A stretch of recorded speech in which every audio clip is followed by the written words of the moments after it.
very difficult player to play against, you know, gets people going, tackles hard, good player. Referee obviously hasn't forgotten the whistle, that's right. Free kick in the tunnel. Perhaps Terry Hurlock's tackled somebody in the tunnel. He was superb last week against Villa, everywhere. Mike Walker's here, the manager of Norwich City.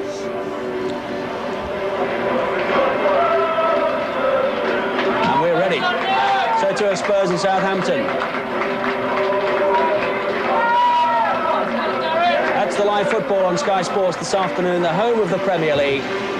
Let's join our match commentators, Andy Gray and Martin Tyler.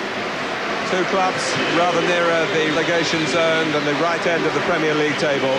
But both sides setting out their stall this Sunday lunchtime on the back of excellent results last time out. Southampton silenced even their sternest critics by overturning Aston Villa. Tottenham rediscovered their winning touch away to Crystal Palace, and both will be looking for more of the same this afternoon. The White Hart Lane management team have recalled Nicky Barmby, who was rested at Palace. Andy Gray, despite a goal on his return, is the one who makes way. Gordon Jury is still injured, but there is a settled look to the defence these days, with Neil Ruddock very much in the spotlight against his old club. He's not the only Southampton connection, though, in this team. Darren Anderton was born there, brought up there. His family home is still in the city. Yes, a settled back four, Martin, you're right, but they've tinkered a little bit again in the midfield area with the injury to Gordon Jury. They'll have natural width on the right from Darren Anderton. Nicky Barmby will try and support Sheringham whenever possible. And Paul Allen, although he'll be tucked in that left side, will be asked at times to give them width when necessary. Southampton also changed one ingredient from last weekend's winning formula. Ken Monkou's consistency since signing from Chelsea makes the Dutch defender an automatic choice when fit, which he is again. Kevin Moore standing down. In midfield, it's Terry Hurlock's last match before a 3-game ban.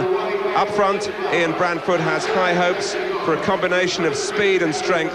Nicky Banger and Ian Dowie, who both scored against Aston Villa. Yes, in this formation, easier to predict. A solid back four, as you say. Matthew Tissier, the unknown factor there, just how well he'll play. But he's given a free roll from the right to go and cause defences trouble. As you say, young 21-year-old Nicky Banger asked to partner Ian Dowie. And Darren Anderton really should be approaching full fitness now as he continues his recovery. And if he does manage to produce anything like the form he showed us in Portsmouth's colours last year, then Francis Benali could really have a busy afternoon. A back view of Ken Redfern from way up in Whitley Bay, who's very much on the London beat at the moment. He refereed the FA Cup replay at Selhurst Park on Wednesday, the match which decided that Spurs' opponents next Sunday will be Wimbledon. Ian Dowie hasn't always been appreciated by Southampton supporters, but he's becoming a lucky charm now. In his 18 months at the club, whenever he's scored, the Saints have never lost, so Tottenham better watch out, and that run has reached 15 games.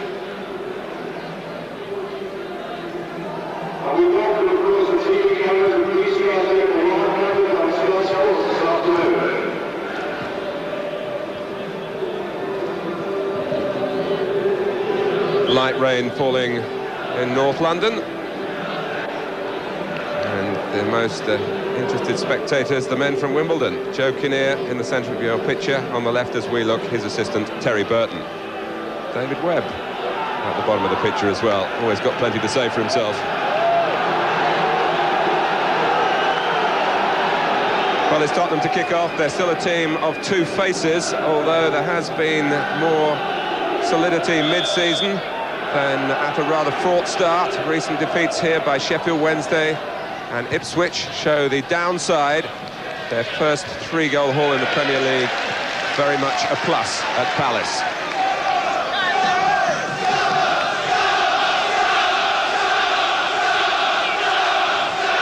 Austin with a throw. OPM's getting there in front of Anderton. Adams and Benali, who work in tandem down the left-hand side for Southampton. Header by Hall, in from Dowie. And Howells and Mabbutt going for the same ball. Knocked forward by Ruddock. Sure to be very competitive in the middle of the field in the early stages. And Neil Ruddock will have warned his present teammates about the combative nature of today's opposition. Ruddock, a somewhat reformed character himself. He's still one booking away from a suspension. It's late in the season for him to have reached that position, and he's been on the brink for 9 games now. A much more responsible player since his return to Spurs.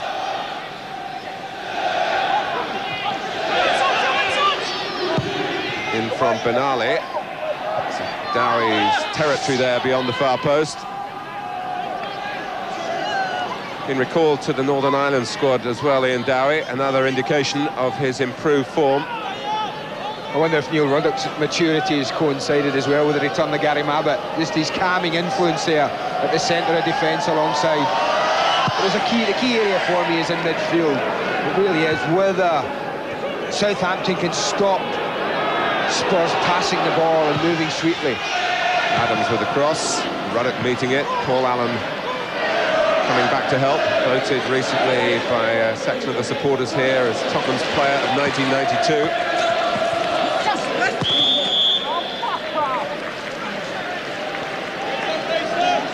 What an exemplary professional Allen is. Howells trying to get the ball early to Anderton. Samways has sprung through the centre. The ball didn't come to him straight away. It has now. Fire Sheringham, and the flag is up for offside. And the crowd not fully aware. Barmby volley's just over. I'll tell you, that was a great run there from Vinnie Samways, and that was a little warning to Neil Maddison that his responsibilities in there have got to be tracking people back.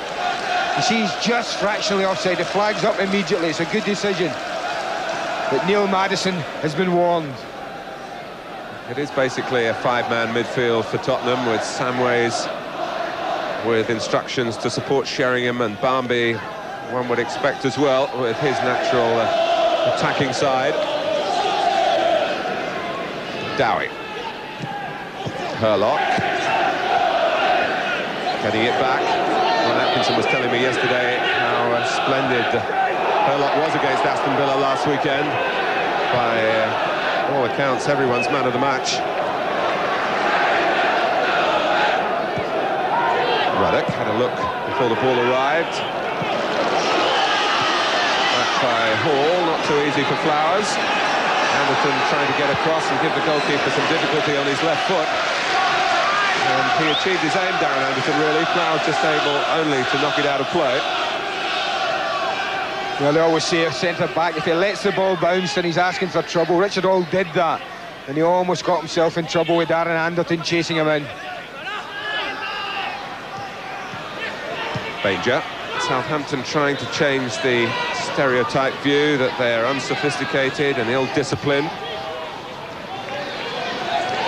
But it was interesting to hear Ian Branfoot before the game say his team have got the reputation of being horrible to play against, and people don't like doing that. That's one thing he won't want to change. Well, Tissier, he won't want to change his talent either. It was a lovely layoff and a severe challenge from Justin Edinburgh, who's been singled out by Ken Redfern here for that challenge from behind. Yeah, it's one of those situations though where you want the referee to let play go on, isn't it? The Sheringham Hurlock incident there was not the reason that the referee blew.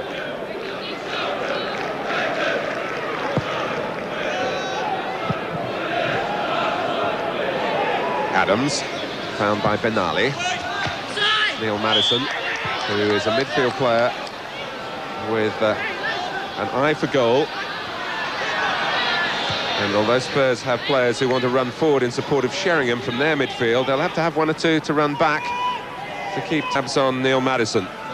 Well, they'll obviously try and get Terry Hurlock to be the holding player in there, and they won't want to contain Maddison too much. One of his main strengths is that ability to get forward and join the front two. Anderton, here's Barmby. The Spurs supporters expect a certain swagger to the style of play here. They talk of the traditional Tottenham way of playing. Good passing, good movement. Not always easy for the players, particularly the young ones, to live up to. Terry Venables found that himself when he came here as a player back in the 60s. And more difficult in the situation they're in, because they really are still down there amongst all the trouble.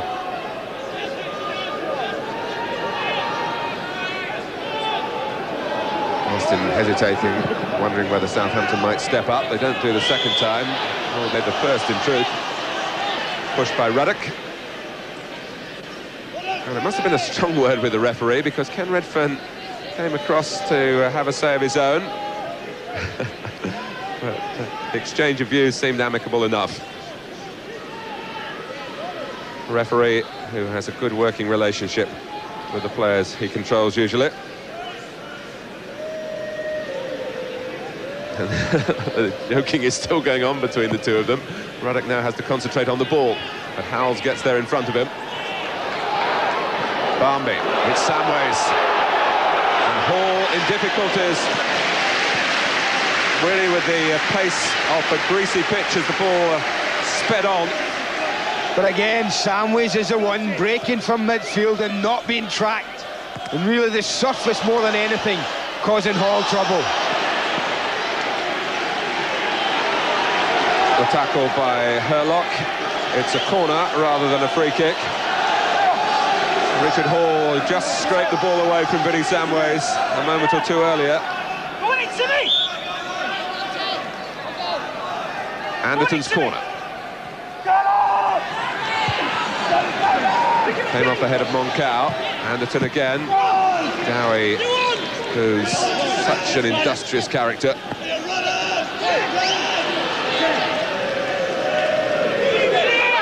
This weekend, of course, the return of the fixtures from the opening day of the season, when Southampton and Tottenham couldn't manage a goal between them down at the Dell.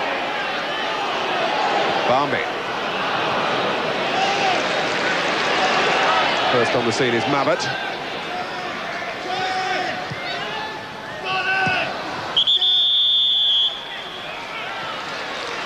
Well, Francis Benali is another of the abrasive characters in the Southampton lineup. I think we should have expected the game to be broken up with a lot of free kicks today, and it certainly started that way in the first 8 minutes. There's been enough of them. Austin trying to find the feet of Barmby unsuccessfully. Christine Austin and Justin Edinburgh, now the recognised regular fullbacks for Spurs. There's so much chopping and changing all through the side in the early weeks of the season. But two for the present and very much for the future, you would think, for Tottenham in those key positions at the back. Both ex-Southend United players. Ruddock conscious of the difficulties for Thorstvedt. It was a really heavily weighted back pass. Samways. And a roll on here for Anderton, still looking for his first goal in the Premier League and playing now against the club he used to support. Well, that's what from Southampton. That's what Mickey Adams does as well as anyone in the Premier League, is help his fullback like that. One of the best, and I'm sure Francis Benali would appreciate it every week he plays, that Mickey Adams' defensive abilities are excellent.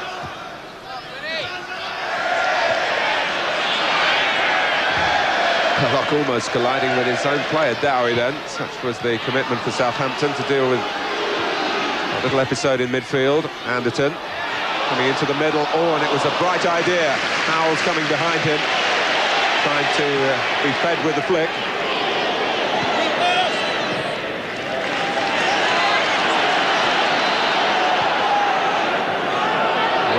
Crystal Palace on Tuesday and Wimbledon at Oldham yesterday have intensified things down at the bottom.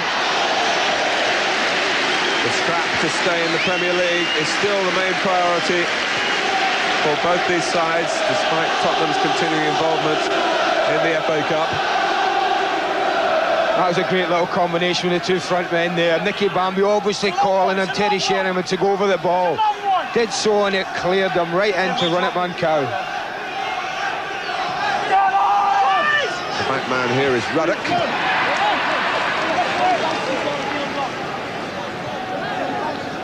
It's an unusual career Ruddock has had already, with 2 spells at Millwall, a second spell here at Spurs, and of course a developing time at the Dell.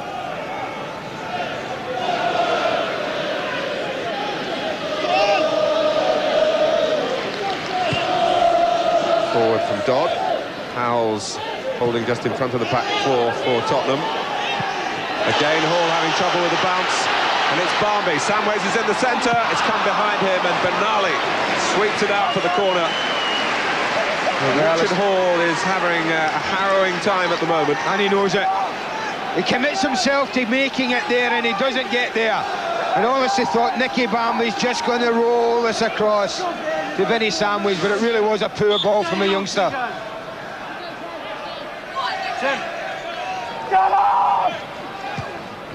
Dowie defending again from Anderton's corner. The second ball from Darren Anderton. Mabbutt. Arms raised by Tottenham players very close to that incident, that the ball might have dropped off the captain's head onto a Southampton arm. Referee saw nothing wrong. Barmby. Austin getting it back for Tottenham. Ruddock gets it down, but the linesman already has got the flag up. That's something Southampton gamble on, you know, and it's dangerous, and the ball's not very far out, you see that, and they all run out looking to catch people offside. You can see them doing that when the ball's maybe 30 yards from goal, but when it's only, what, 12 or 13 yards from your own goal line, it's a difficult and a dangerous policy.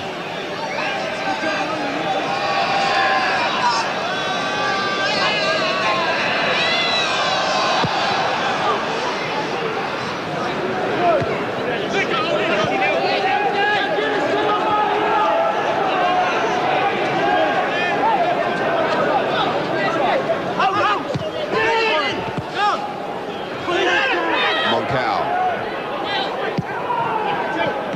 Here's Hurlock. Not too much of Nicky Banger yet. He's bright and quick, very raw. But he's got the sort of pace up front that Southampton have missed since they sold Rodney Wallace. Branfoot certainly enjoyed last weekend at the Dell. There have been demonstrations against the manager this season, but after the win against Villa, they were singing "The Saints Go Marching In" again, just like the old days. You see the players are having really some trouble with the surface. That drizzle we had about an hour or 2 hours before the game really has made it very, very slippy.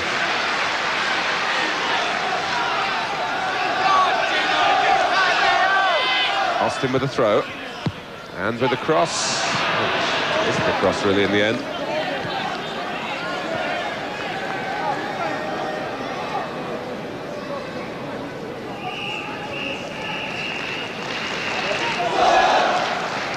Tim Flowers, who was 26 last Wednesday.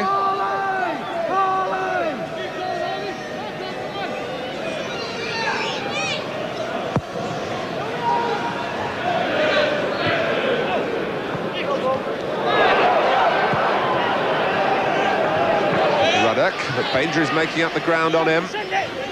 Ruddock couldn't have really seen him, but he must have heard him. Turned the right way and then survived the hiccup after that. You know, 21-year-olds new in the game don't tend to give things up easily, as Nicky Banger showed there.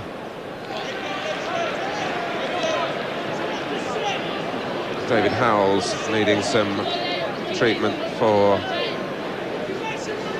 David Butler.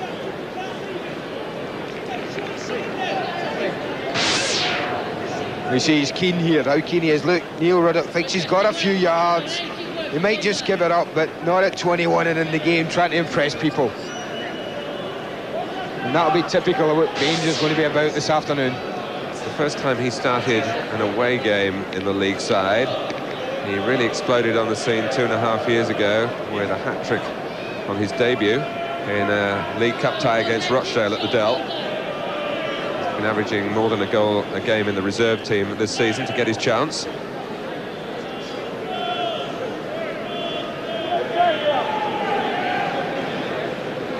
been a season of more injury than usual for David Howells. He broke a toe back in August at Leeds, missed a large number of games because of that. Terry Venables leaves the director's box to check what's going on down at ground level with Ray Clements. Certainly doesn't look too hopeful. Always a bit worried. It doesn't look as if it looks like they want to get him carried off rather than walk off as well, which is not a good sign for David Howells.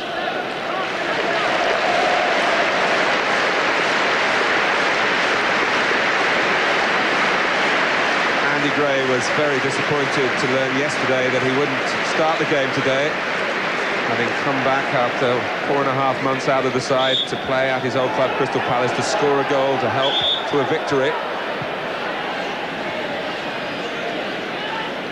So I've tried to take a quick throw there with Gary Mabbutt off the pitch, having helped David Howells away. Luckily, I spotted it. And Mabbutt's on again, and now, for the first time, is Gray. So his frustration lasting, what, just 17 minutes.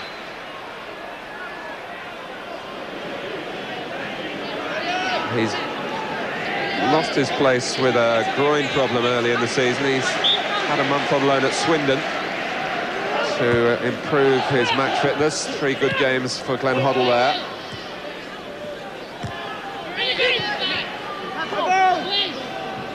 I wonder if it'll just be a straight swap, Martin. Andy Gray for David Howells. I think David Howells is more disciplined, I would suggest, than Andy Gray probably would be.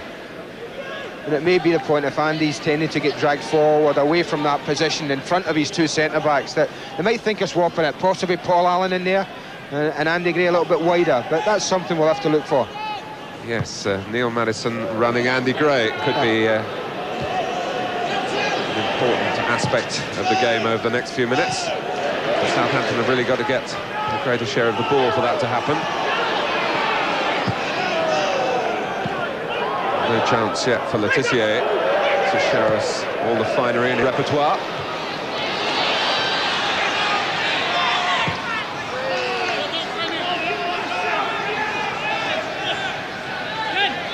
Nicky Adams, of course, has played as a left-back, which is why he's so sensitive to the difficulties that Benali has during the course of a game, and why they work so well together.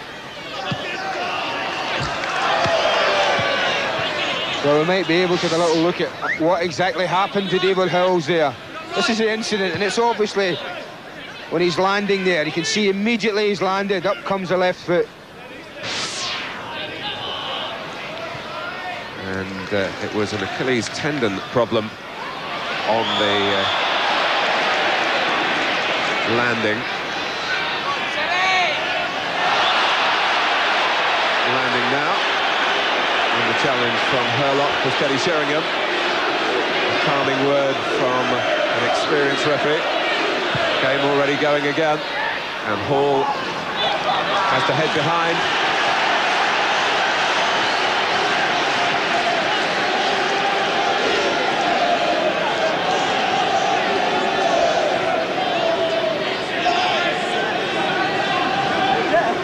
Just coming up to the 20-minute mark, Darren Anderton gives the signal. Neil Ruddock pulls away to the far post. Tim Flowers, at the second attempt, holds on. Good corner, that. Really viciously played in, a lot of pace. And in these conditions, it's always good to test a goalkeeper like that, test his handling. Tim Flowers almost dropping it under pressure from Sheringham. But it's been 20 minutes where I felt that Spurs really have been in complete control, and Southampton haven't offered any problems at all to them and as an attacking force. One concern would be that they haven't really tested Tim Flowers at all yet. It's not quite the phobia here of last season when Tottenham lost 11 games in the league and a couple more in cup ties, but they don't seem to be quite as relaxed on their own pitch, though it is much improved. So many bare patches here last season, and no real reason why Spurs can't spray it around.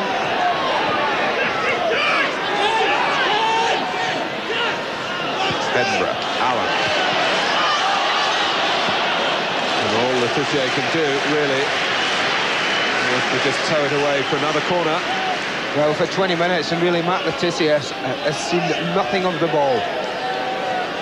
And Darren Anderton has taken plenty of corners. Come on, lift it! Ruddock more to the near side this time. Mabbutt making a move in the middle. Not for the first time, Ian Dowie in the right place defensively. Southampton pushing out quickly.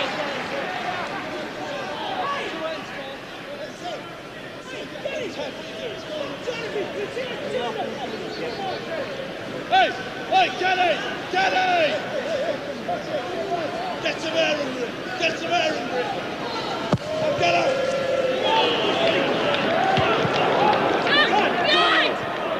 Tissier. Makes the game look so easy. He's jogged forward. Wants to get himself involved again here from Adams. That's a delightful pass. And as Banger went on, Dowie shoots and scores! And Tissier was right at the heart of that, right from the halfway line.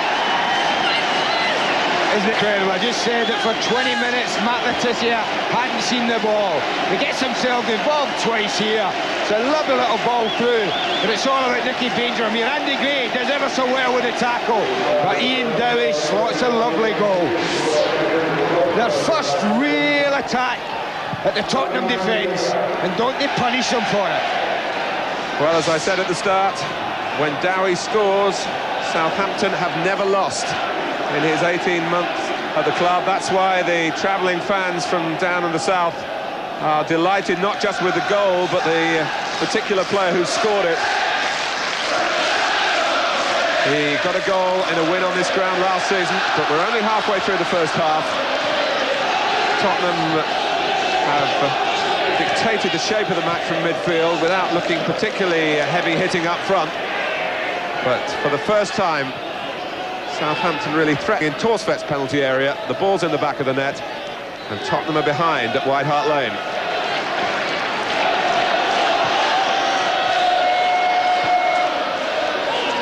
Allen.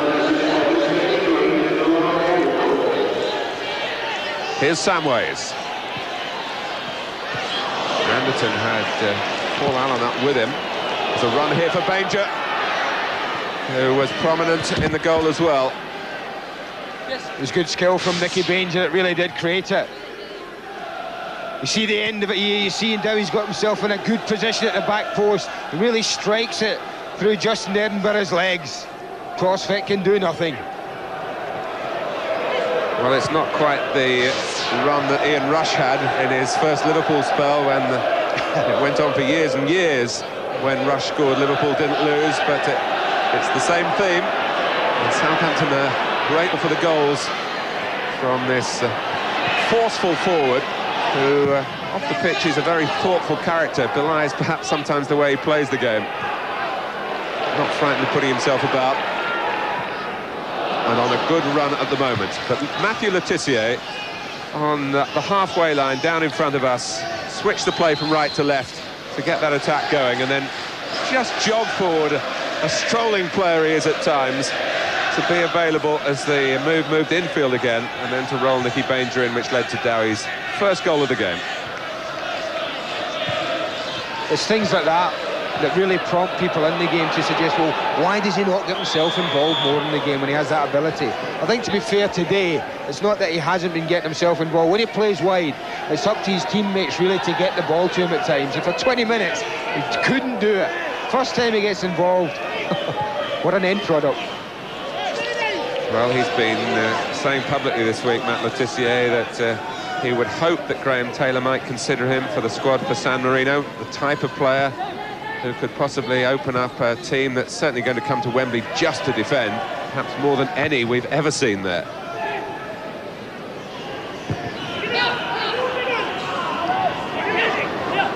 Hurlock. Tissier again. This is definitely the best side for them to come, with Paul Allen tucked in on this side and not really as a wide player. There is some space on this near side for Matt Tissier and Jason Dodd to get things going. And again, he's found an outlet that would have been beyond plenty of other players, even at this level. Adams trying to scurry past Austin, played it against him. It's a Southampton throw. Amazing what a goal does. There's an extra yard of pace all around the Southampton players now. Extra zip about them, and suddenly Tottenham, they look shocked, as I say, for controlling the game for 20 minutes. Suddenly find themselves one down after Southampton's first real probe into their box. Long from Monkou. There's Dowie jumping, and Andy Gray, Maddison. Oh, the flag's up. And Tottenham are spared perhaps a Le Tissier special. Allen.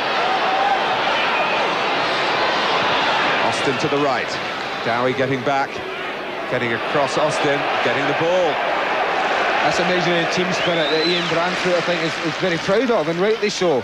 The centre forward there, caught offside only moments earlier, is chasing back 70 yards to help his defenders.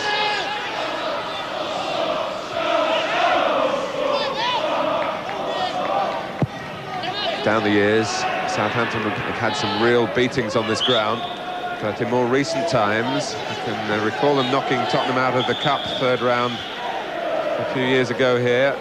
Southampton winning 3-1. Le Tissier got a goal in that match, and they were very good value for the victory. And to remind you, they did win this fixture in the First Division last season. A goal to the good.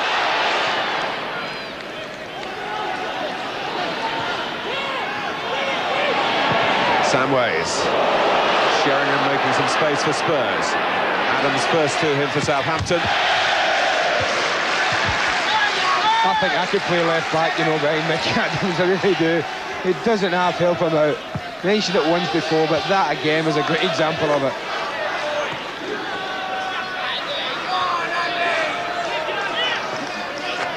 And again, Dowie joining those who might win this in the air and defend well for Southampton.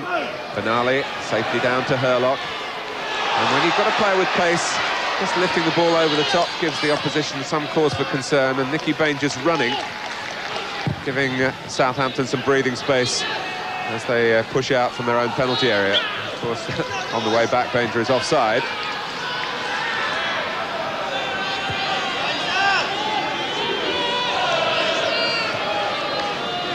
Well, no wonder Terry Venables doesn't look too pleased. It's a bit of a familiar story at the moment at White Hart Lane. Tottenham being behind. Ipswich won here recently, Sheffield Wednesday before them. Two clubs further up the table than Southampton. Teddy Sheringham with 13 goals for Spurs since signing from Forest, but only 4 of them here. He's actually taken some stick from the Tottenham supporters, which I find quite strange, but Terry Sheringham's the type of player that thrives when people crossing ball into the box as well, Martin. I don't think in he's certainly his early time here at Spurs, he's had the type of players in the Spurs side that have provided him with the sort of ammunition he likes. We talked about the way Spurs pass the ball about through midfield, and they tend to try and play teams in, or play through teams rather than get it wide and get it across the face of the box. Hurlock. Now Dowie. Banger is the way forward. Well, he didn't quite get it right that time, but once more you can see that Spurs have to be absolutely sure when they step out.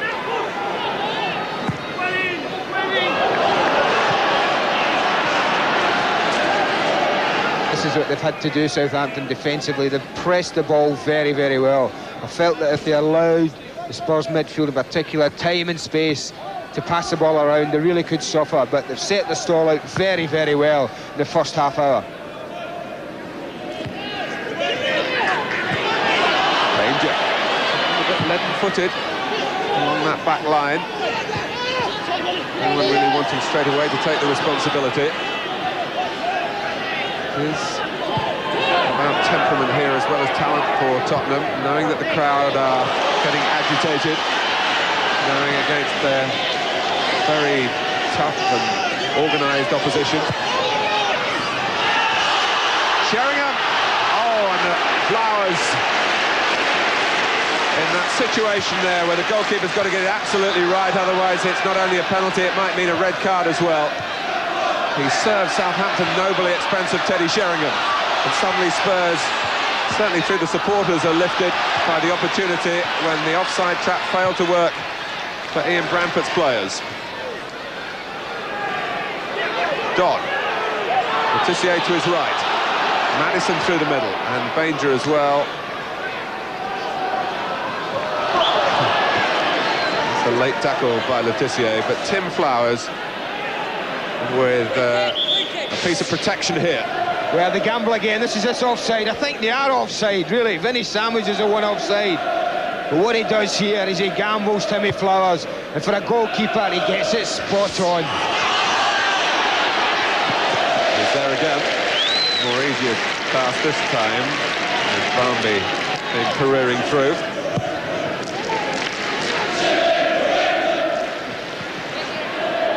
Timmy for England is the cry from the Southampton supporters,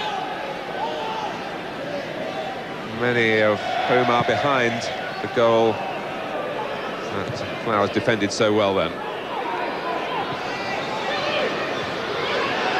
Samways, Gray, Sheringham. Tottenham's touch not there with the passing at the moment. Here's Maddison. Go back the way he's come. Benali.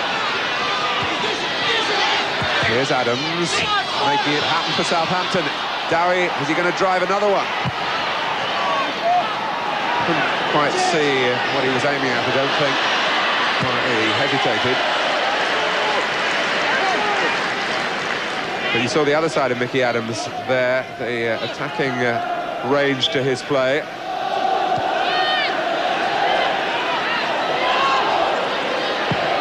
Today, that's a little too languid. Anderton. Samways running into his space, really. But Southampton got back, Adams and Benali. Well, it's certainly opened up the whole game, hasn't it?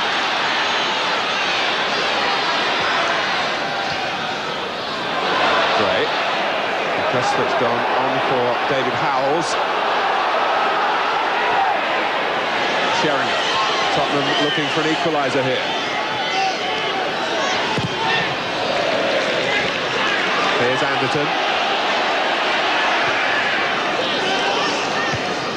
And Dodd just getting his head to it. Edinburgh keeping it in. Now Allen. Southampton trying to step out again. Gray. Dodd. Couldn't use the goalkeeper. It's far too risky. Well, the more open the game, the more I think it suits Spurs. 11 minutes to go to half-time.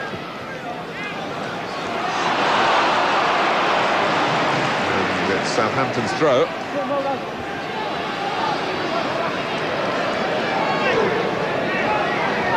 They've played 3 away games since the turn of the year, Southampton, and lost all 3 by 2 goals to 1 at Forest in the Cup, at Leeds and at Middlesbrough. But Ian Branfoot will tell you that they played well enough in each of those games to get something. Came away empty-handed. So that might just be in the back of their minds as this match develops.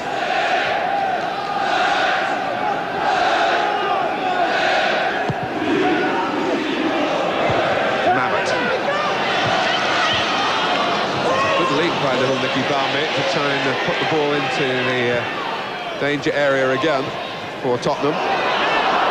Tissier. Dowie to his right. Tissier waltzes on. Here's Benali. At pace. Adams. Oh, and Dowie. Well, he stopped the ball going out for a goal kick. It was a willing lunge. Obviously not designed to do that, but to try and turn the ball across the face of the goal. A vicious ball in from Mickey Adams, though, wasn't it? So much pace on it. I think Tottenham players didn't expect anyone to be behind there. But like most things, this Southampton side, they don't give a lot up easily. And Ian Dowie didn't give that up. Nor did Benali when confronted by Anderton, but he's had him running behind him here. Monkou out of the centre. Let Sheringham in. Well, That's more like the type of ball that Teddy Sheringham does thrive on. Anderton does everything asked of him here, delivers it early into a good space, sets up very nicely for Teddy Sheringham. He should really do better than that. I wonder if that early miss is just in his mind. There's 2 good chances Sheringham's had.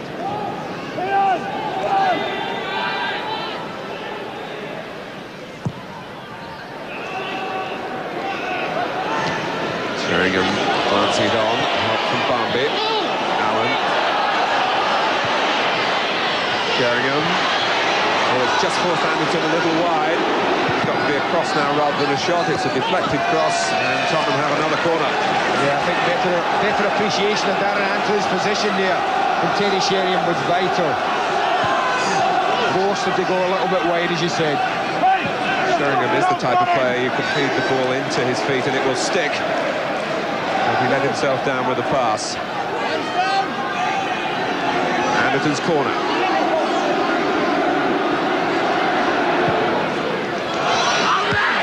Flowers knocks it back where it came from.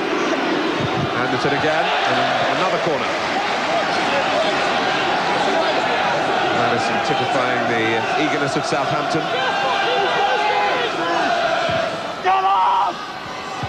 Monkou above Ruddock, that takes some doing. Good challenge by Banger as well, just to hold Southampton up for a second or two more, allow Hurlock to pick off the cross from Anderton.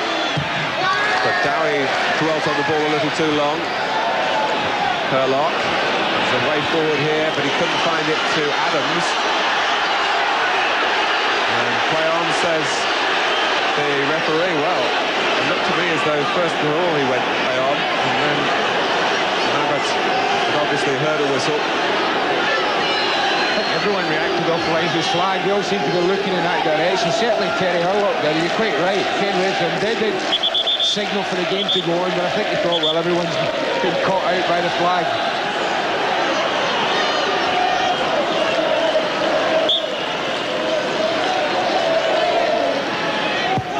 Anderton again. Tottenham obviously feel that they can get players in behind Southampton on these crosses, given the type of defending that Ian Branfoot's team is using in front of Tim Flowers. I think when you have free kicks in that area, though, man, it's important that you don't deliver them first touch. It's important to take a touch on the ball first. It then stops the back four and all the defenders just rushing out en masse, the way Southampton do.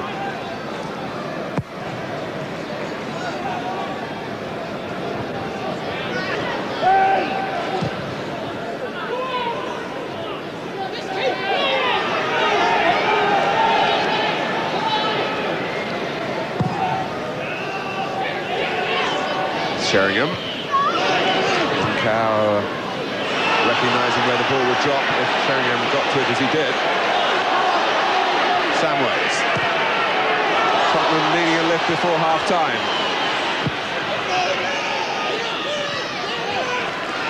Able at the moment to keep Southampton occupied in their own half, but not really to find a way for a clear-cut opening on a regular basis. Anderton. Well, it would have been quite a story for a first league goal against his hometown club. Looked quite bright today, though, Dan Anderton as well. His skill was very, very good. Hooking it over Benali's head, but just didn't connect with the volley.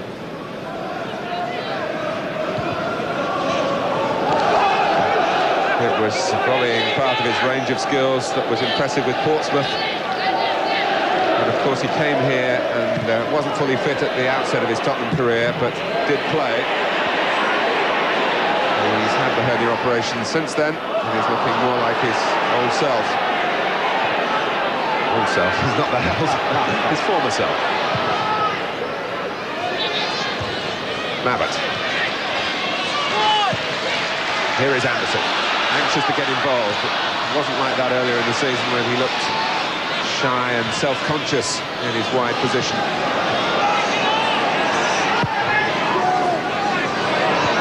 Gray, a bit quicker to him than he thought. I think, to be fair to Andy Gray, what he tried to do, he knew that Teddy Sheringham had gone and challenged. I think that's what he's just pointing out, that he'd gone and challenged the goalkeeper. He was just trying to knock the ball sideways, just to keep it in play. Hurlock. the booing won't put him off. He'd be disappointed if they don't boo him. That would put him off. Samways, who promises so often. Allen. Free to his right in the centre for Tottenham. Sheringham for Allen. Offside.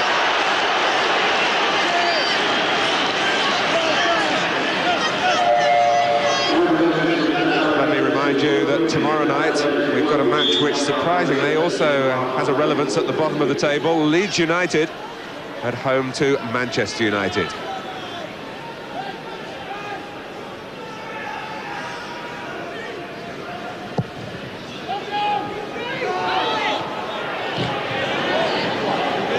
Edinburgh.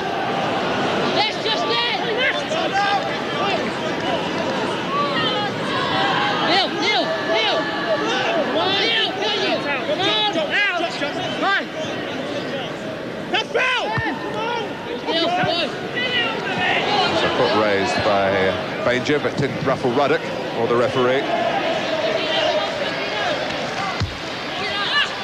Well, Terry Venables has many roles at the club, but the team and the performance today uppermost in his thinking now.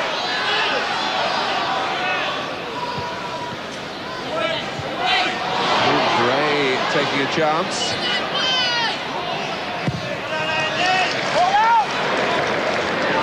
I wonder what the Wimbledon manager, Joe Kinnear, makes of all this. He said in the week publicly, Wimbledon will win the cup. Well, if they're going to do that, they've got to get past Tottenham here next Sunday. We'll see that live, of course, on Sky Sports. Well, they are talking as past cup winner or something.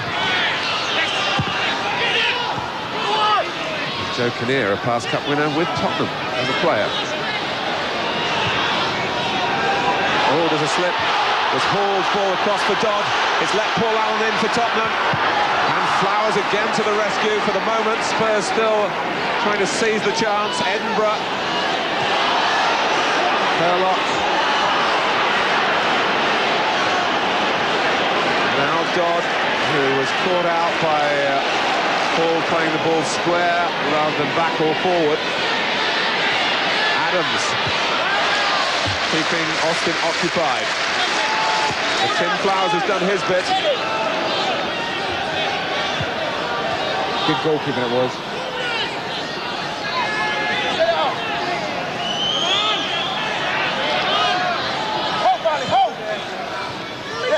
Banger. It's Anderton who cleared.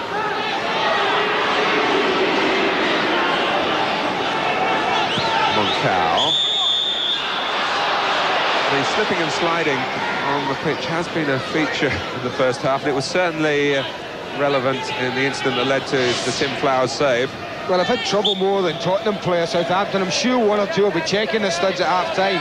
But the trouble that Paul Allen's got here is no one can catch him up quick enough, so he has to go on his own. And look how well Tim Flowers stands up and doesn't commit himself early. Southampton's free kick.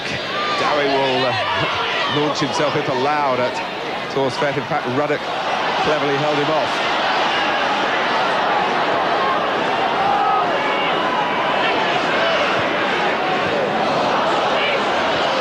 Samways, Allen. Means so much to Spurs and their supporters to get a goal here and switch the whole tone of this Sunday lunchtime. This was a more difficult chance for Terry Sheringham, but purely and simply because watch the ball, it ends up coming behind him. It's pulled behind him, he's in a little bit ahead of the ball, and that's what made the chance difficult. Once again, Southampton are gambling with this offside, and they've been caught 3 or 4 times in this first half.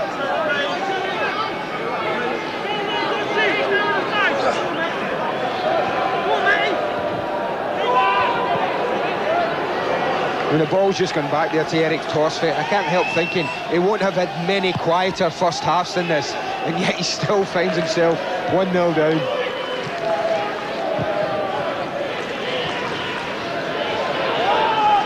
Maddison. Here's Tissier. The time added on for the David Howells injury. That. Tissier again, Hurlock. Dowie, but no one running, anticipating a flick there. They wouldn't have reached it, I don't think, in any case, because Dowie's connection wasn't as clean as he would have hoped for. But they put a lot into this first half, Southampton. And they're seconds away from taking a 1-0 lead into the dressing room with them. But Tottenham have done enough to suggest that they are not out this game at all. They've created enough chances. Anderton.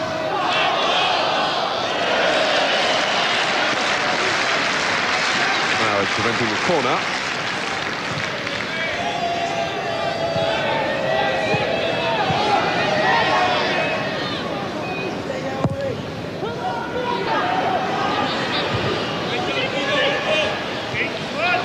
Here's Adams. And that's probably his weakest moment of an otherwise excellent first half.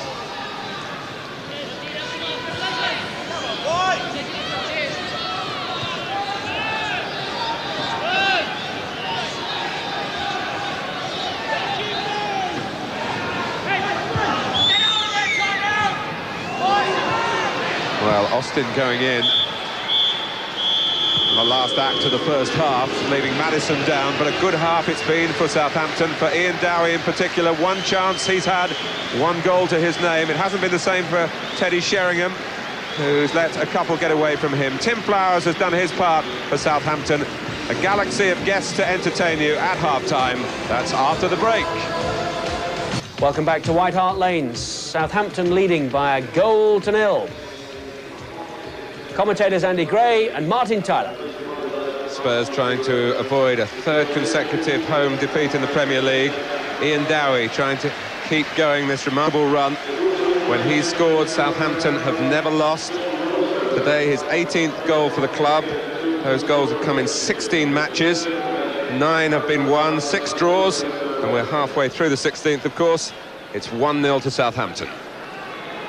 Just wondering, Martin, if they've changed it in any way. Terry Venables, Ray Clemenson, Doug Livermore, whether they'll ask little Nicky Barmby to play more as a front runner up with Teddy Sheringham, and whether they might just pull Paul Allen a little bit wider on the left, give him a little bit better shape.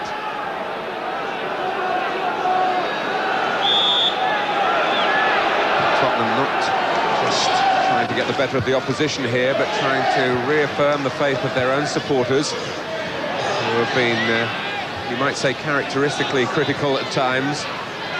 They pay a lot of money for the right to come here to White Hart Lane to watch their matches, and they're entitled to their opinions.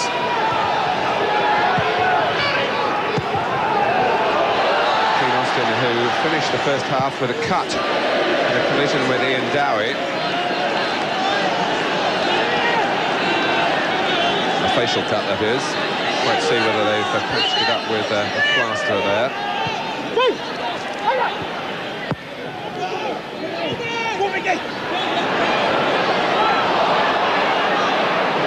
Danger.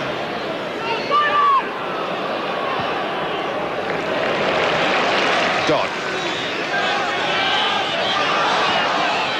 The Tissier. He's got the cross in, and Thorstvedt was pleased that it arrived in the middle of the goal. They'd gone near post Danger, far post Dowie had Southampton. I think another yard of pace on that, and Ian Dowie really would have fancied the cross. But again, it was a skill after the Tissier. A little drag back through his legs, wasn't it? That created the opening. He's just dragged it there, and he knows he's going to deliver here. Look at Dowie coming in at the back post. I think he really would have fancied these chances against Austin there. Adams. It's a great run from him. Everything he's done, Mickey Adams, has been so positive. Been around a long time now. 31 years old. A Yorkshireman with true Yorkshire grit.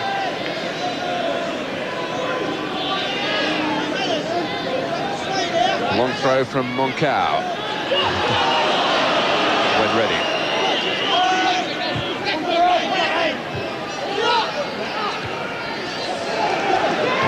Hurlock. Edinburgh. The flag is up.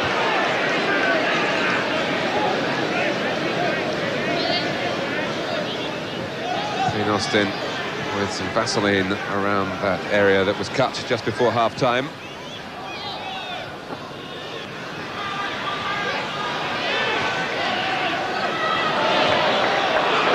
Here is Austin, Anderton ahead of him. Not really available at the moment. He's had to come deep to get into a position where he could receive the ball. Samways, Gray. Has a flair for the unpredictable. Also shooting from long range, but he spurned the opportunity to do that then.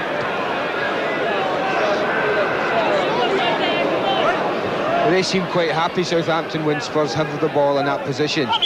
Just to say, we'll go on then, we know you're going to try and thread one through. I just wonder if they should vary it a little bit more.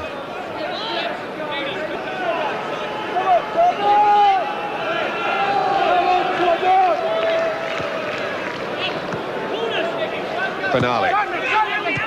Adams for Banger, who's quicker than Mabbutt. Flashes it across the face of the goal with Tissier coming in. It's stayed in play. Maddison. Tissier again. It's a brisk start to the second half for Southampton, trying to stop Tottenham doing the same. Well, Nicky Danger's pace has given problems to both centre-backs whenever he's had the opportunity to use it, and at that time it's Gary Mabbutt who posed all the problems to.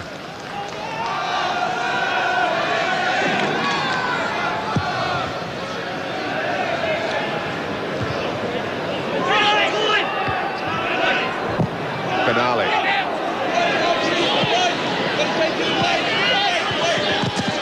Well, Banger's pace noted, I'm sure, by Mike Walker, the manager of Norwich City, who play Southampton at the Dell on Wednesday.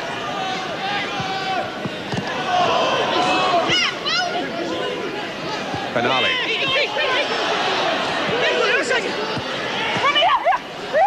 Benali again. Adams.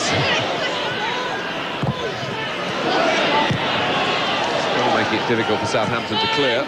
For Spurs to clear, rather. Hurlock. Offside. Well, it's been an excellent start, the first 5 minutes, this second half for Southampton. They've been more positive in this 5 minutes than they probably were in the whole of the first half. Hauwe.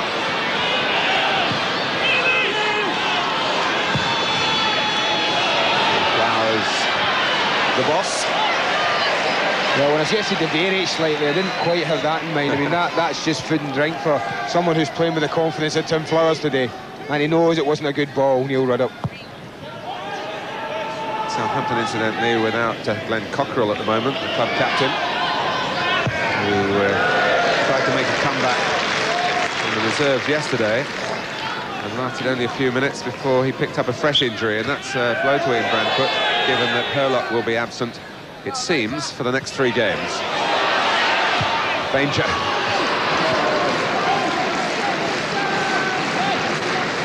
Well, he shaped for the shot with the confidence of a player who's been scoring regularly, not at this level, of course, although he's contributed a couple this season, one against Aston Villa last weekend, and he came on in the early weeks of the season to do some damage to Middlesbrough, who looked to be heading to victory at the Dell, and Banger turned the game. That's a foul against Richard Hall.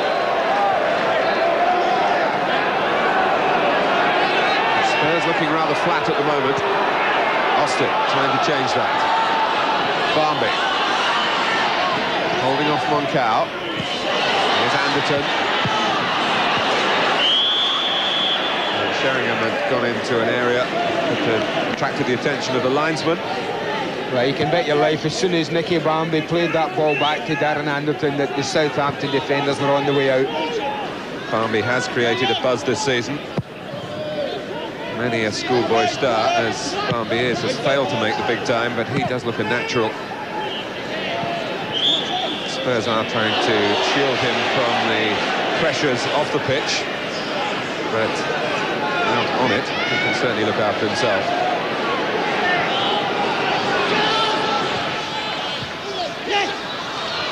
Edinburgh. Anderton. Here's Gray on the burst. Oh, it was a shot. It probably turned out to be a pass for Barmby, a wild swing at the ball when the position started to look promising for Tottenham. It opened up for Andy Gray, didn't it? It's a good move from Spurs, nice little passing movement. It's a bit unfortunate that it just bobbled just as he was making contact with it.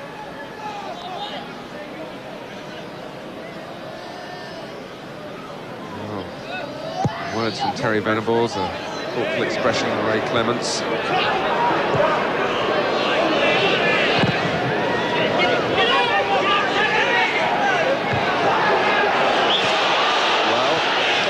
The flag is up, and Tissier.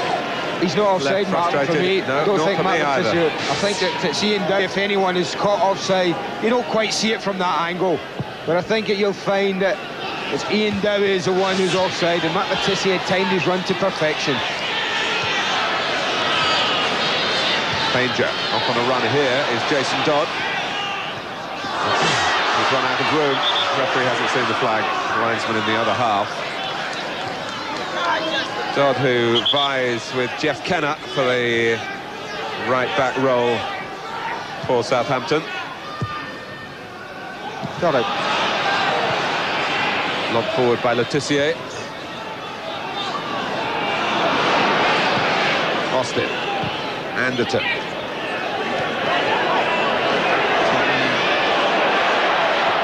Looking as though they're treading in treacle, but now looking to find firmer footing and firmer resolve too. The linesman calling the attention of the referee.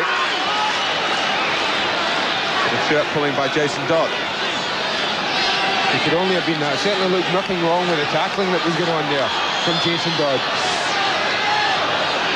See the tackle here, and it looks nothing wrong with that, but you see the left hand tugging the shirt there, and that's what the eagle-eyed eyes has spotted. Well, is that the break Tottenham needs to get back level with Sheringham? It is!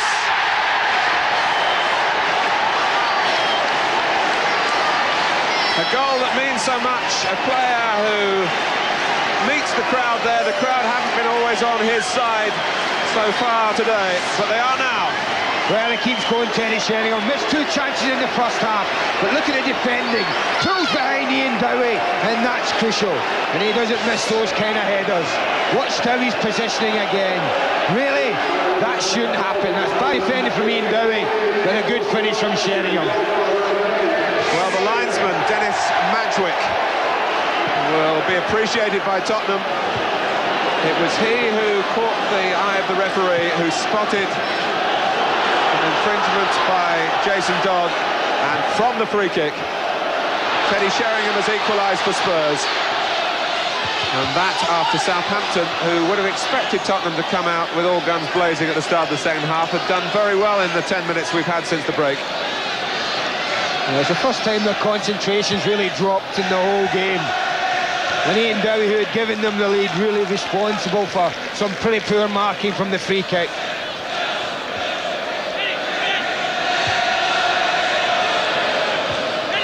Monkou. Put forward by Mabbutt, met by Hall. And Samways. Anderton. There's space for Sheringham here, off Benali's head for Sheringham's volley. And Barmby. 2-1. Flowers is bewildered by what's happened around him. I think they were lucky, Tottenham, and the linesman was a key figure again. Well, the linesman contributed again. I mean, Teddy Sheringham, with all the will in the world, is having a go at goal here. Misconnects there. They're furious at Nicky Barmby's offside. They're all up. They're all looking for the offside flag. It doesn't go up, and within a minute, Tottenham find themselves in front. And Sheringham's expression says so much, because he knew he mishit a shot that turned out to be a perfect pass, and the linesman ruled that Barmby was in a perfect position, a perfectly legal position. Southampton certainly aren't sure about that. But suddenly, it's 2-1 to Tottenham. And Sheringham first, and then Barmby have put Southampton here on the rack in a game where they were showing control, having taken the lead themselves. Well, my first instinct when Barmby put it in was to look straight to the linesman. I have to say it looked questionable to me when it happened.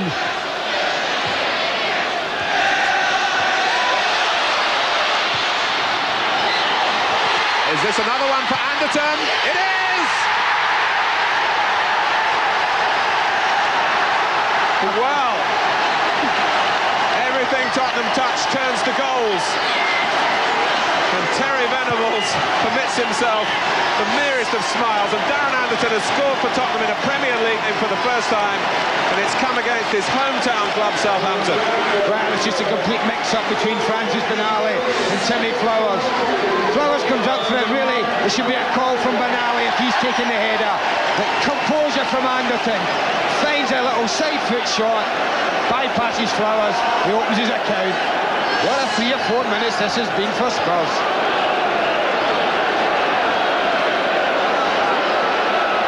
Three goals in 4 minutes, and Southampton are staggered.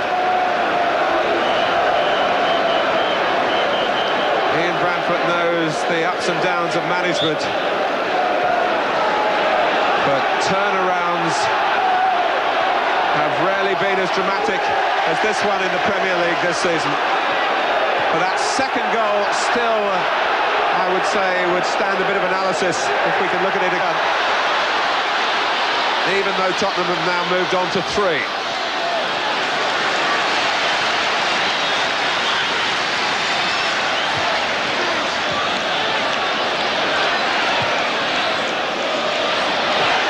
Benali. He can't get it away. They're queuing up for goals. Sheringham! Don't believe it. Southampton have fallen apart. And Tottenham have hit a purple patch. Sheringham gets his second. An extraordinary spell early in the second half at White Hart Lane. Well, they really have fallen pieces defensively. Look, they're in 6s and 7s. They're all over the place. But Sheringham's confidence is there for all to see. Missed a couple in the first half, but look at that for composure. Side foot, picked his spot, 4-1. And he knew the instant that he'd struck it where it was going to finish.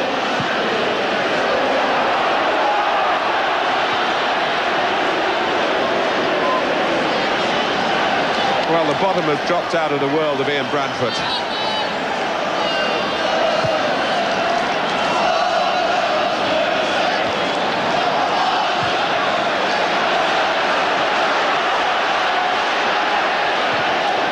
Anderton.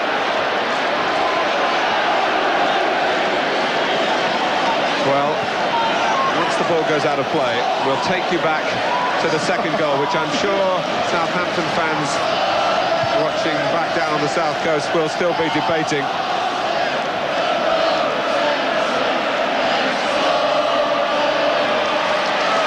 But the game goes on.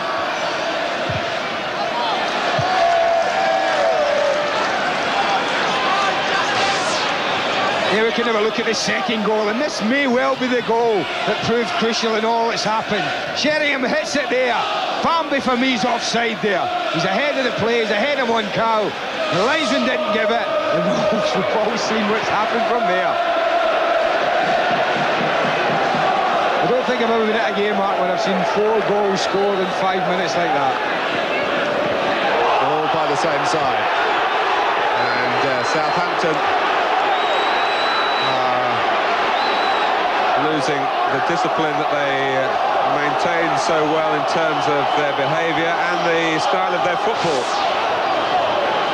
This is Benali on Barmby. That's an assault. The only fortunate thing for little Nicky Barmby is it wasn't the boot that caught him, I think it was his knee.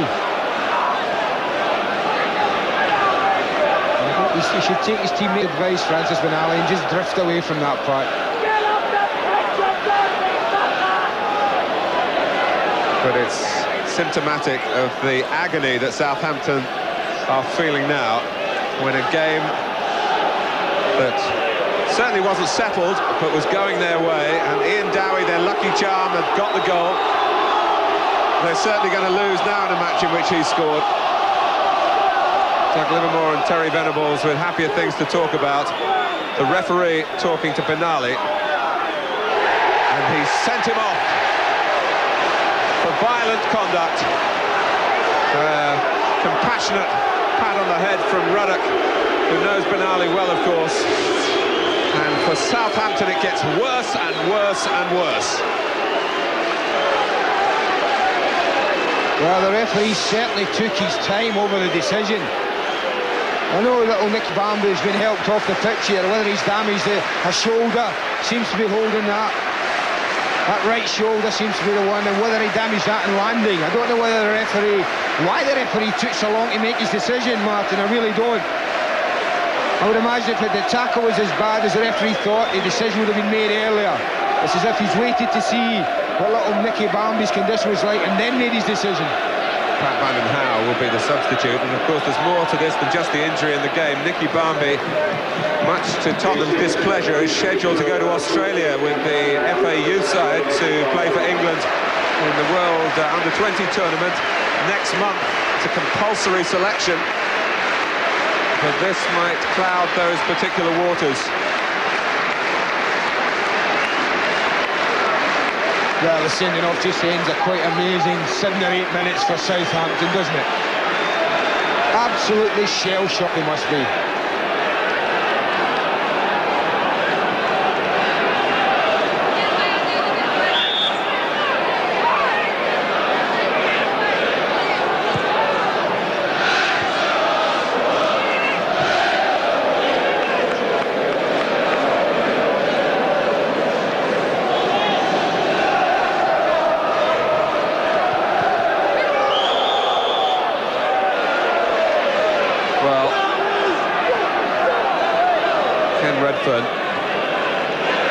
Who composed his thoughts, took plenty of time before making his decision, and then sending Francis Benali packing,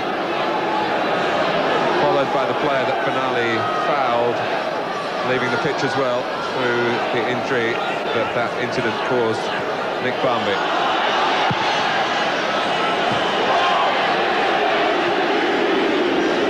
One of the scorers in this sensational spell for Spurs.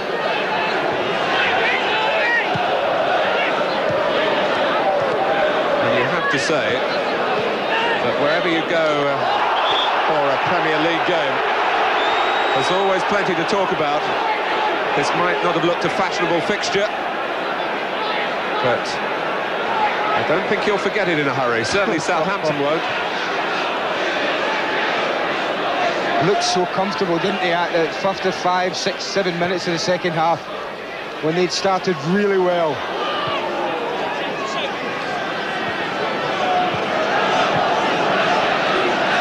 Anderton's second goal for Spurs, but his first in the league. And a double today for Sheringham, and against 10 men now. Well, the hat-trick is on. The Tissier. Southampton a little respite.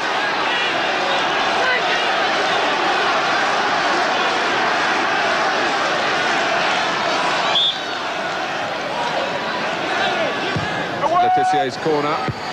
Hall! Well, Southampton have got some spirit. Richard Hall rams in the header. 4-2. Well, again, this is just sloppy marking, I feel. It's a bread and butter corner. They're lined up at the edge of the box. They're all going to attack it. They all get underneath it, Ruddock and Mabbutt. And that leaves Hall a free header, and he really does bullet it in, doesn't he? Well, Dowie was the distraction that time. Two went with him, Hall came in behind them. And the player who scored in his first full game for Southampton against Spurs at the start of last season has given another twist to this extraordinary story here. You surely can't get back in it now.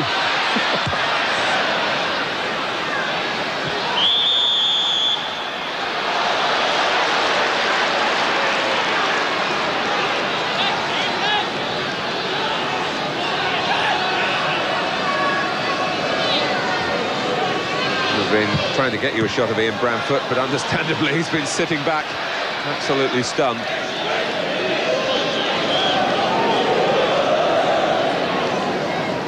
In their own way, I should think Tottenham and their management team finding it hard to take it in. Yeah, but they'll take all the credit for the planning, of course, won't they? As the ball goes out, we'll get a word from Nick Collins on the far side. Well, the latest news on Nick Barmby is that the Spurs medical team are examining him at the moment. They think he's either got a dislocated elbow or a shoulder, but they're not sure. They're trying to keep him in exactly the same position. And he's in a bit of pain, I can tell you, because his mouth is also bleeding. So we'll update you on the Nick Barmby situation if we get any more, Martin. Thanks, Nick.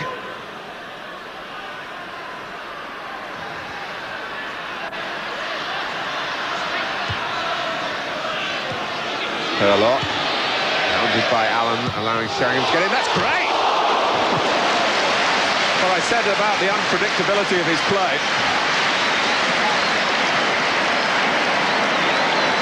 Well, we tend to use the word quite easily, quite readily these days, but that is a magnificent volley from Andy Gray. It really is. Bending all the way. I have to say Tim Flowers looked very comfortable about the whole thing. But it was bending rather fiercely as it passed his goalpost. I'm not sure he can be comfortable about anything at the moment.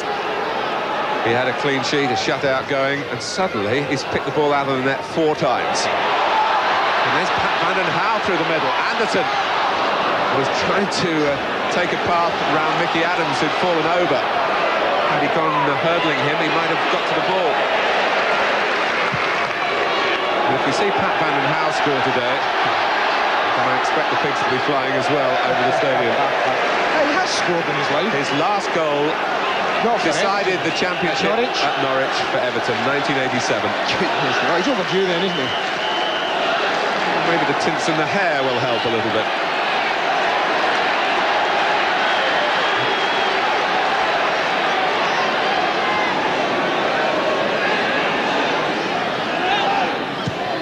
Anderton. Austin.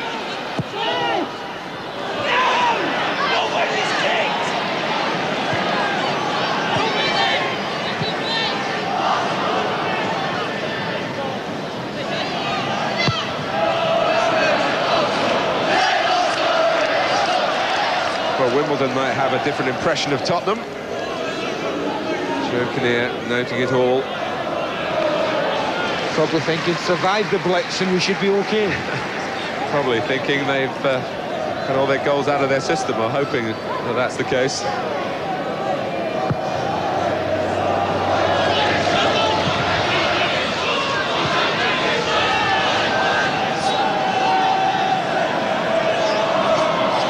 It's been pointed out to me that Spurs still got an Arsenal record to try and beat. Arsenal got 6 goals in 18 minutes against Sheffield Wednesday last season. 4 in 5 here for Tottenham.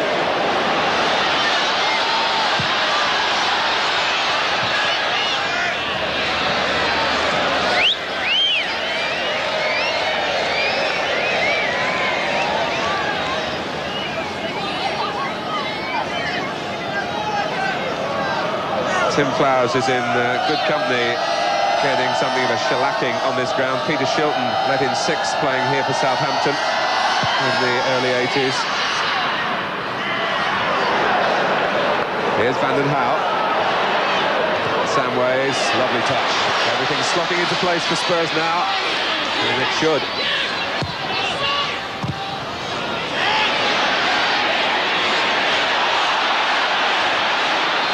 I'm sure when the dust settles on this match, Southampton will have a strong opinion about the first 2 goals. The free kick that led to the equaliser. And was it offside? Hurlock's in trouble. Shoving over Gray. Ken Redfern reaching for the top pocket. One would suspect that this would be a yellow card.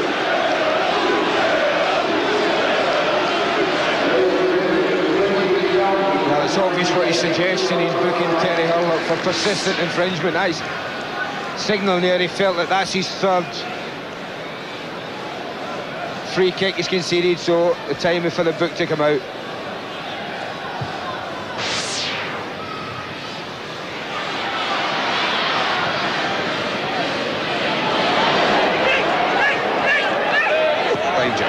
4-2. Southampton getting the first and the last of the 6 goals we've seen so far. Ian Dowie and Richard Hall, their scorers. 2 for Teddy Sheringham, 1 for Nick Barmby, and 1 for Darren Anderton for Tottenham. Here's Allen, 4 up for Spurs, only 3 back, and Allen decided to pursue his own plans there. Well, they're all looking to get in the act, aren't they? I mean, it's tailor-made now, the situation for Spurs to be passing the ball about, to be looking to make Southampton run about and chase the ball.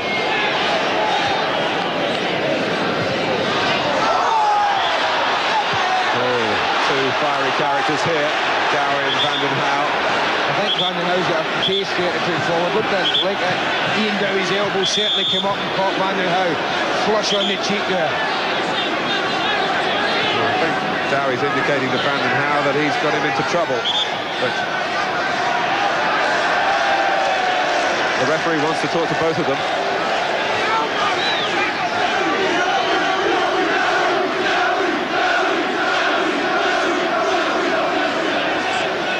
This looks like a calming down message, but I'm not sure it's been received and understood.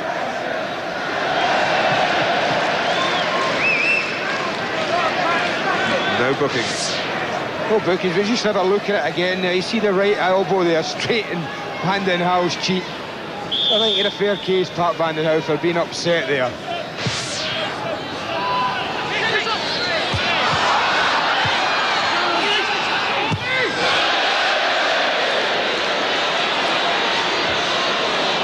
Just over 15 minutes to go. Southampton, I think, will be feeling they'd like to get this over and get out of the place.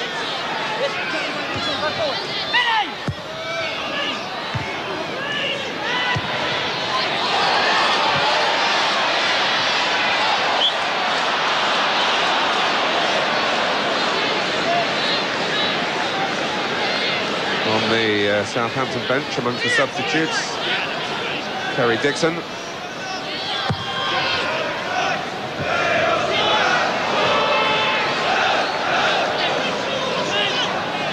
And Dixon's old striking partner at Chelsea, Gordon Durie, an injured Tottenham player at the moment. It's bad news for Spurs, of course, and for Scotland.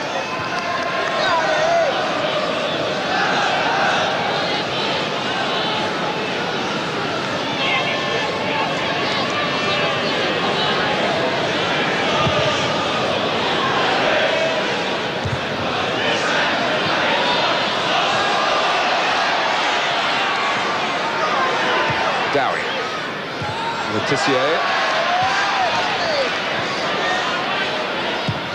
Oh, and Gray saw the runner through the centre. He didn't spot Dean Austin in acres of space on the right-hand side. Still goes through the middle.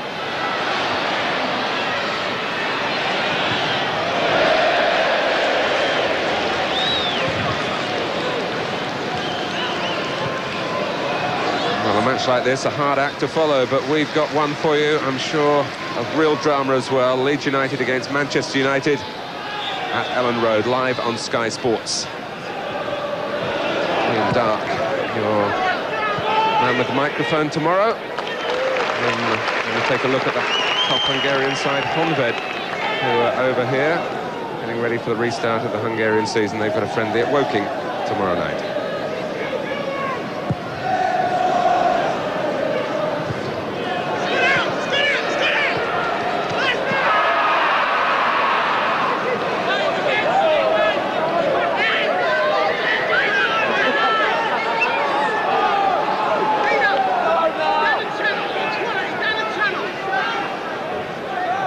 With the way the goals have arrived so sensationally, we shouldn't lose sight of the fact that the points of top priority to the winners here. And Tottenham, who looked for a long time as though they might be on the losing end of things,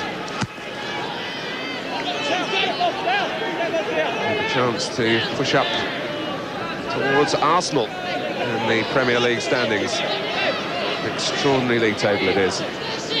Chopping and changing and nothing defined really any way you look for any reason.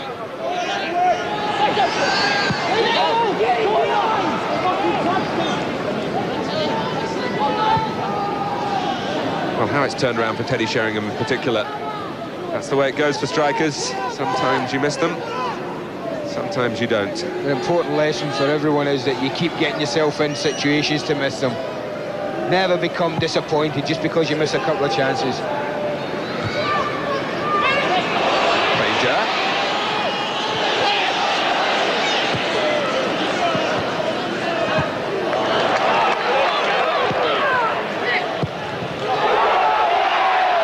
Flowers will deal with this.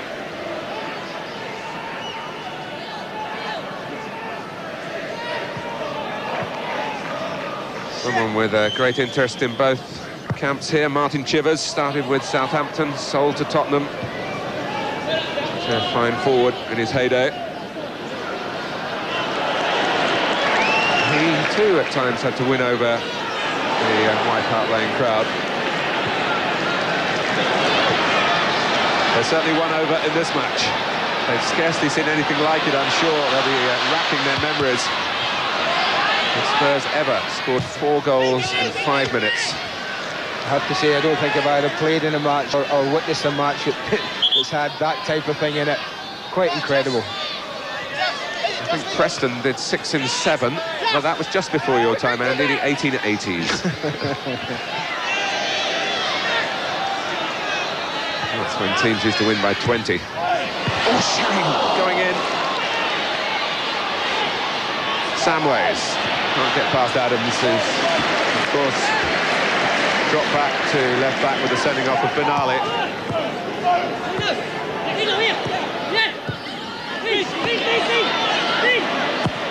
Samways. Header away by Hall. Misdirected header by Van den Hauwe. And here comes Southampton again. Recognising the chance to break away and perhaps catch Tottenham out and bring it back to 1 goal and play on any nerves that Spurs would show should that happen. Once again, though, the signal, as soon as it turned inside on his right foot, out they came, the Tottenham back line. The job's done for them now, Tottenham, and it's just a case now of playing out the last 10 minutes, keeping the ball, not making any silly mistakes. I bet they can't quite believe the scoreline, never mind Southampton. And victory at a cost with Barmby's painful injury. The brightest of many young talents they've got here. And of course they lost David Howells early in the game as well. And a round of midweek matches coming up in the Premier League. Just thick and fast at this stage of the season, especially when you're in the FA Cup still, as Spurs are.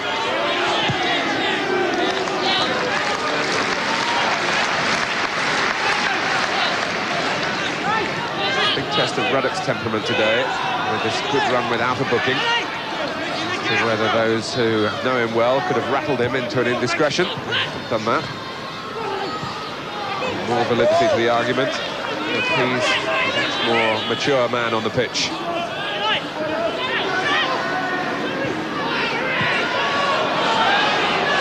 Danger.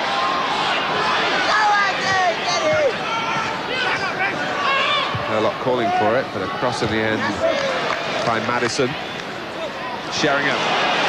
Southampton were light of numbers for a second, just able to get more back into the middle, but Tottenham with Allen and Edinburgh passed their way through that. For Edinburgh again, Samways coming into the middle. It was excellent football until the cross. And 2 minutes earlier, he produced a peach of a cross in that Teddy Sheringham almost got on the end of. This time he's got more space, and he just couldn't quite provide it. But it was a great move up the left-hand side.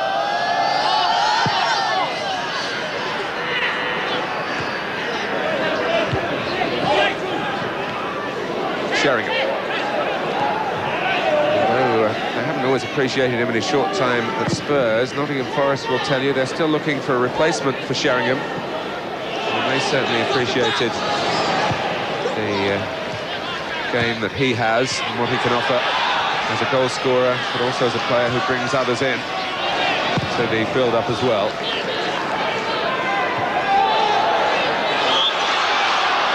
flag was up before Dowie set off. One of these decisions where we're going to have difficulty is this new law. You see, Maddison's not trying to interfere. He's not trying to gain any advantage at all just by running back past the play, but giving offside. Some referees wouldn't class that as offside.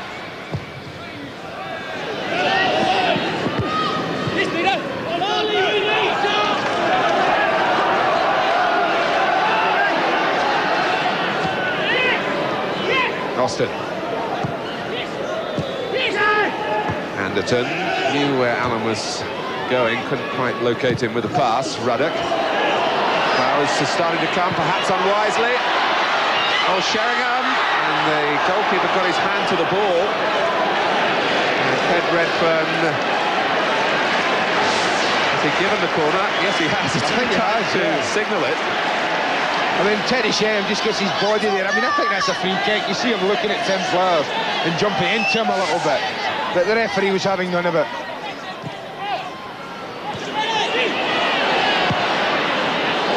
And Howwe. Oh, and Gray kicked out then, after being blocked off by Richard Hall. Yeah, just watch it, just on the right of the screen there. You see Richard Hall just using his arms to keep Andy Gray out of the way. And a little bit of retaliation there from Andy Gray. Well, you also saw from that replay that Ken Redfern spotted it. And raising studs into the... oh, it's a back pass from Adams. Sheringham. Well, after the game, I'm sure he'll dwell on the ones that he scored, not the ones that have got away. Yeah, but it's a great chance for a hat-trick, it really is. He intercepts the back pass here. He's just probably got too much to start with. Didn't quite make his mind up early what he was wanting to do there.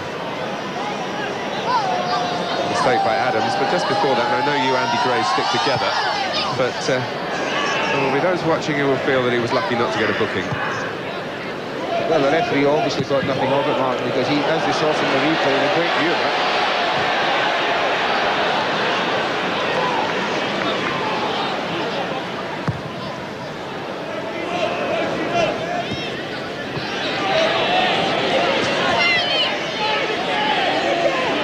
Danger. And there was no room for error for Thorstvedt then, and Southampton still sticking at it. Nicky Baines in particular, he really has worked very, very hard today along with Maddison. Very impressed with him. But you see, goalkeeping important, he kept hold of it, and he did. Well, you take that 5 minutes out. And what a different story it could have been. Well, it really has been incredible. And I never thought that Spurs were out the game, even at the beginning of the second half. They'd created enough opportunities to suggest that they would create one or two more in the second half. But 5 minutes of that, well, I didn't think that was in the cards.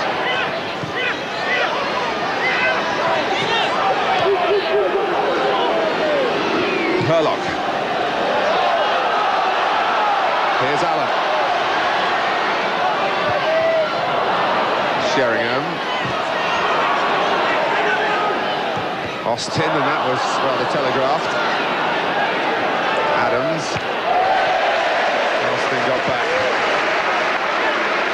Adams understandably weary. He's put an exceptional amount of energy into the game.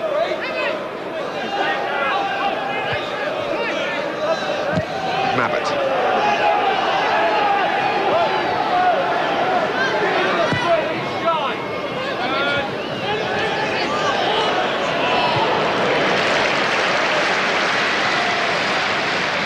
Tottenham totally relaxed now.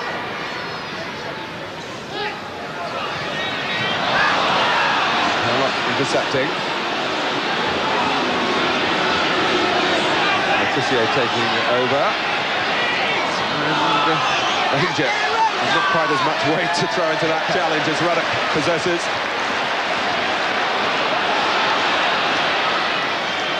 Sheringham.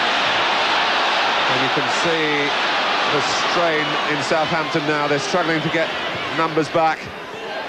Dowie, to his credit, has got there, and they reformed a little better. Anderton gets the cross, Monkou tight on Sheringham. He then went down, suggesting he might have been pushed. Here's Allen. Looking for a little give and go with Samways, the Tottenham trademark there.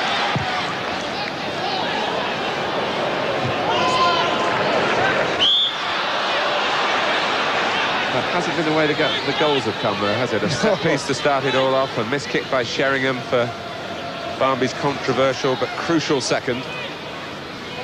Anderton seizing on miscalculation. And then Southampton all over the place when Sheringham got the fourth. Monkou.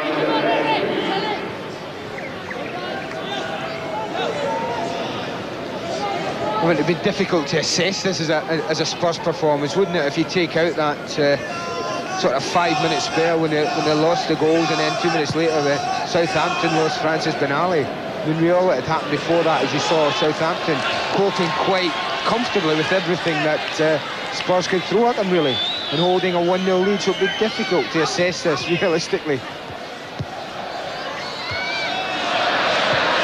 Well, this wouldn't have been a fixture that would have really smacked you in the face looking at the list for this weekend, but what a game it's turned out to be.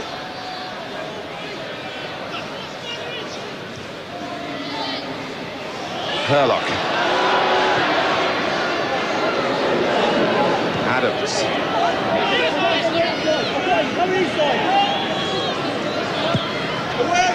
Maddison. Adams again. Andy Gray showing off slightly. But he's got a place to play for. Allen. Samways will get there. Anderton helping him. And Southampton plug the gaps this time. They can with Jason Dodd. Mabbutt. Well, a whistle that didn't come from the referee. It's certainly heard by the crowd who thought it was all over. Here's Ruddock, trying to rub salt in the wound. Samways.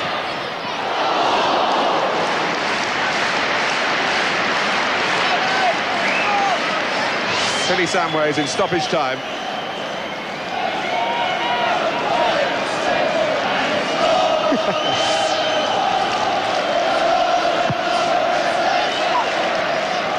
Gray.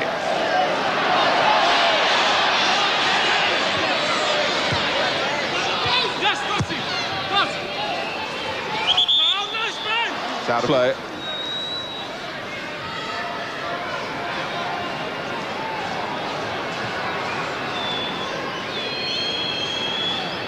Tottenham, who have found it at times harder to put on performances at White Hart Lane, and I think you've seen some of that here in the lesser spells for Spurs, which have been long.